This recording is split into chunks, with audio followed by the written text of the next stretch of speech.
구독, 알림 설정까지 부탁드립니다. 오늘도 우리 사는 이야기 찾아주셔서 감사합니다. 사연자분이 보내주신 이야기 시작해 볼게요. 안녕하세요.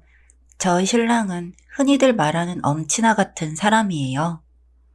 좋은 대학교를 나와서 대기업 연구직으로 근무를 하고 있고 시댁 식구들과도 사이가 다 원만하고요.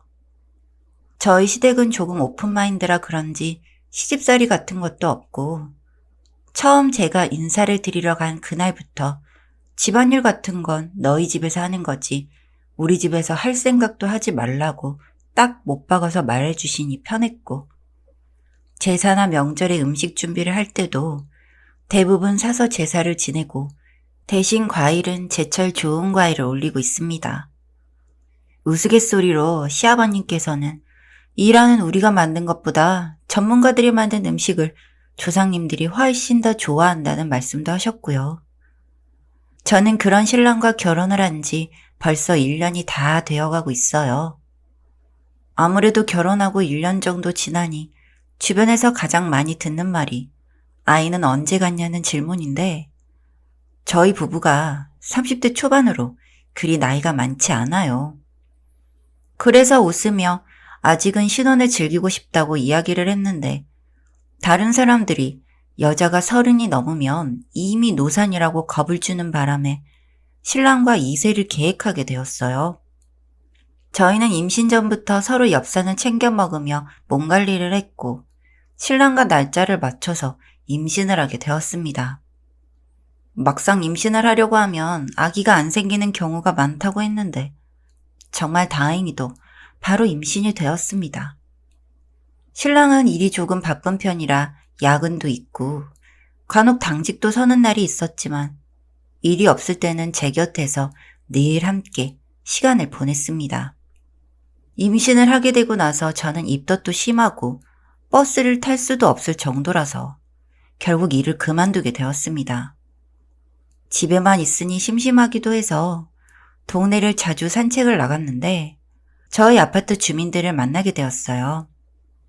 저희 아파트 단지 내에 유치원을 기준으로 임산부나 갓난쟁이 아기를 데리고 낮에 산책을 나오시는 분들이 많으시거든요. 개월수가 저랑 비슷한 임산부도 몇 명 있어서 자주 이야기를 나누기도 하고 따로 카톡방까지 만들어서 출산 정보를 공유했습니다. 그러다 출산을 하게 되었고 정신없는 육아가 시작이 되었습니다. 시댁에서도 제가 출산을 하게 되고 나서 직접 몸조리를 도와주고 싶지만 부담스러워할 것을 생각해서 2달 동안 육아 도우미도 불러주셨어요. 덕분에 저는 몸조리에 신경 쓰게 되었고 도우미 이모님이 해주시는 밥을 먹고 빠르게 회복을 하고 있었습니다. 그러다 알게 된 사실인들 신랑이 새벽마다 외출을 하는 걸 알게 되었어요. 이 밤에 어디가? 새벽 조깅 잠시 하고 올게. 잠이 안 와서. 이 새벽에 무슨 운동을 한다는 거야? 조금 더 자고 있어. 금방 다녀올게. 위에서 내려다보니 신랑은 정말 차도 안 갔고 뛰어서 아파트 단지 밖으로 나가버렸고 저는 그런 신랑을 보며 손을 흔들어 줬습니다. 신랑의 새벽 조깅은 매일같이 반복되었어요. 시간은 2시간 정도씩 체력도 좋다는 생각이 들었습니다. 그렇게 1년이라는 시간이 흘렀고 저희는 아기의 돌잔치를 하게 되었어요.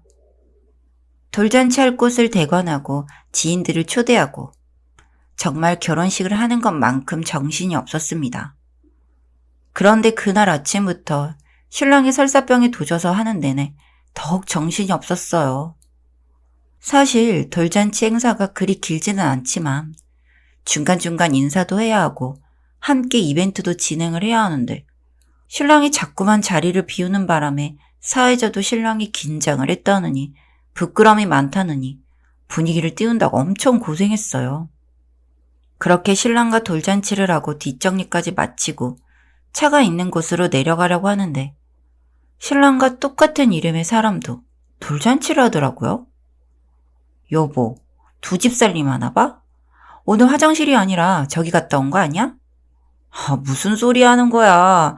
지금도 화장실 가고 싶은 거 참고 있는데. 장난이야. 그보다 지사제가 잘 안 뜨나 보네. 오늘 진짜 과민성 대장 증후군 때문에 고생한 거 에피소드 하나 더 추가됐다. 그래, 고생했어. 얼른 집에 가자. 신랑은 그날 집에 가서도 화장실을 계속 들락날락거렸고 신경이 쓰인다며 결국 아파트 관리실 화장실을 다녀오겠다고 나가버렸어요. 저는 그런 신랑이 걱정이 되기도 하고 아기랑 산책을 할 겸 유모차를 끌고 아파트 단지를 돌고 있었는데 저와 비슷하게 출산을 한 아파트 이웃 주민과 신랑이 이야기하고 있는 것을 발견하고 다가가서 인사를 했습니다. 민지 어머니 안녕하세요. 지빈이 어머니 산책 나오셨나 봐요. 네, 오늘 돌잔치하고 날씨가 좋아서 산책 중이에요. 아, 그러시구나. 좋은 날 잘 하셨네요. 그러고 보니 민지는 언제 돌잔치 하세요? 시간 되면 가고 싶은데. 아, 저도 오늘 하고 이제 집에 들어가는 길이에요. 저희 정말 인연인가 봐요. 같은 날 출산하고 같은 날 돌잔치 했네요. 이러다 두 아이 결혼까지 시키는 거 아닌지 몰라요? 지빈이 같은 사이면 대환영이죠.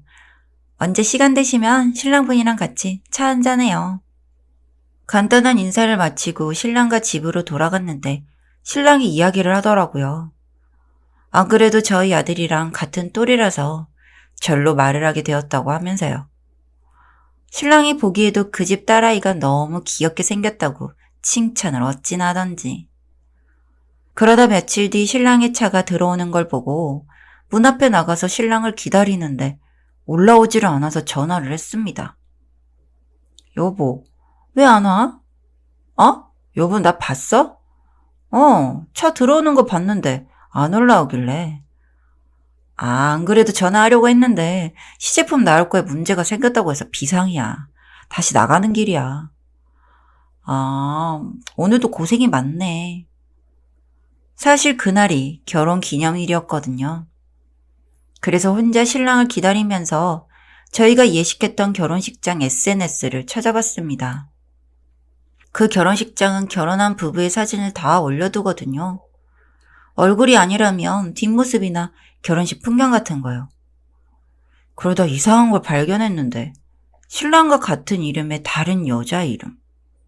그냥 넘길 수 있는 부분이었는데 그냥 넘길 수 없었던 이유가 얼마 전 돌잔치에서 본 부부의 이름과 같았거든요. 그래서 그 여자의 인스타그램을 어렵게 찾아서 들어갔더니 너무 낯익은 얼굴에 놀라지 않을 수 없었습니다. 며칠 전 저와 웃으며 인사를 했던 민지 어머님이었거든요. 늘 누구 엄마라고 불러서 이름을 몰랐는데 그날 알게 되었어요.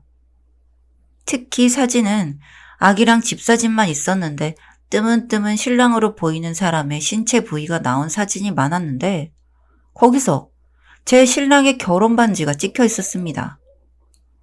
혹시나 하는 생각에 저런 증거들이 보이기 시작하자 의심은 걷잡을 수 없이 커졌어요. 그리고 실례인 건 알지만 그 집에 바로 찾아 들어갔습니다. 벨이 울리고 민지 엄마, 그러니까 그 여자가 나왔고 뒤에서 아기를 안고 있는 신랑이 보였습니다. 여긴 어떻게? 저는 그 여자를 밀치고 안으로 들어가서 여기저기 둘러보니 떡하니 결혼사진까지 걸려 있었어요. 이제 막 밥을 먹은 건지 식기는 아직도 식탁 위에 그대로 있었습니다. 신랑은 허둥지둥하면서 우연히 들어온 거라고 하는데 저는 이미 인터넷에 있는 사진들을 캡처해둔 뒤였어요. 그 여자는 아무 말 없이 아기를 안고 방으로 들어갔고 저는 그 자리에서 힘껏 그 새끼의 정강이를 차고 집으로 들어갔습니다. 능력 있는 신랑의 자유로운 시댁 식구들. 저는 제가 참 복받은 사람이라고 생각했었어요. 신랑은 잠시 멍하니 있더니 이내 저를 따라 집으로 들어왔고 저에게 미안하다며 무릎 꿇고 빌었습니다. 그리고 저는 알고 있었어요. 그 결혼사진 분명 저보다 먼저였습니다. 혼인신고에 어찌되었든 저보다 먼저 결혼 생활을 한 건 그 여자가 맞아요. 무릎을 꿇고 신랑이 하는 말은 정말 기도 안 차더군요. 결혼을 하려 했는데 그 여자가 재산도 없고 아픈 엄마가 있어서 시댁에서 반대를 했대요. 그래서 우선 살림을 차렸는데 시간이 지나고 나서 자꾸 결혼을 하라고 사람들이 이야기를 하니까 마침 결혼 생각이 있던 저에게 접근을 한 거였고, 그때부터 그 사람은 저를 갖고 게임을 하듯이 같은 날 아이를 만들고 돌잔치를 하고 같은 아파트에 이사까지. 정말 미친놈이에요. 예전에 신랑이 그런 말을 한 적 있어요. 멍청한 놈들이나 바람 같은 거 걸리는 거라고. 걸릴 거면 피우면 안 되고 바람을 필 거라면 걸리지 말아야 한다고요. 아마 본인은 안 걸릴 줄 알았겠죠. 돌잔치도 저랑 30분 차이 나게 다른 층으로 잡아서 그년 돌잔치를 먼저 하고 거의 끝날 무렵 저희의 돌잔치를 왔다 갔다 했더라고요. 아, 그리고 이 여자의 존재는 아무도 모른대요. 아마 시부모님은 얼굴을 보면 기억을 할 수도 있겠지만 지인들조차 모른다고 하더라고요. 진짜 이야기를 다 듣고 나니 너무 소름이 끼치고 기분이 더러워서 한시도 같이 있고 싶지 않았습니다. 저는 칼을 꺼내 들고 나와서 신랑을 쫓아내고 내 눈앞에서 꺼지라고 소리를 쳤어요. 다음날 시부모님이 저에게 전화가 왔습니다. 너무 미안하다고 하면서 자식 새끼 잘못 키웠다고요.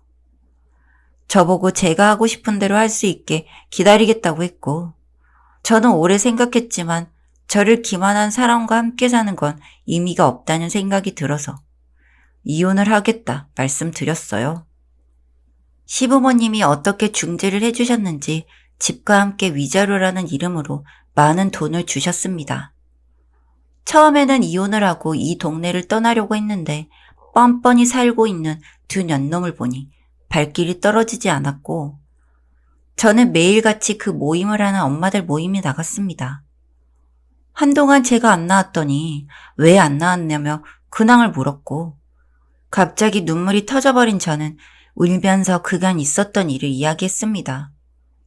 당연히 그 여자는 매장이 되었고 지역 맘카페까지 그 글이 올라갔더라고요. 사람들은 저를 동정했고 그 여자를 경멸했습니다.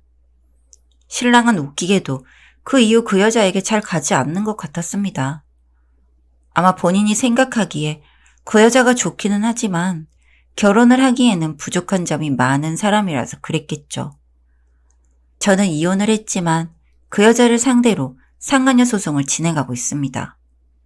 찾아보니 그 집도 신랑병이던데 그 여자 있는 거 없는 거 다 털어버릴 거예요. 진짜 이런 먹 같은 경우를 보고 있으니 똑똑한 놈이든 멍청한 놈이든 틈만 나면 헛짓을 하고 돌아다니니 역시 혼자 사는 게 답인가 봅니다. 사연은 여기까지였고요. 우리 사는 이야기 시청해주셔서 감사합니다.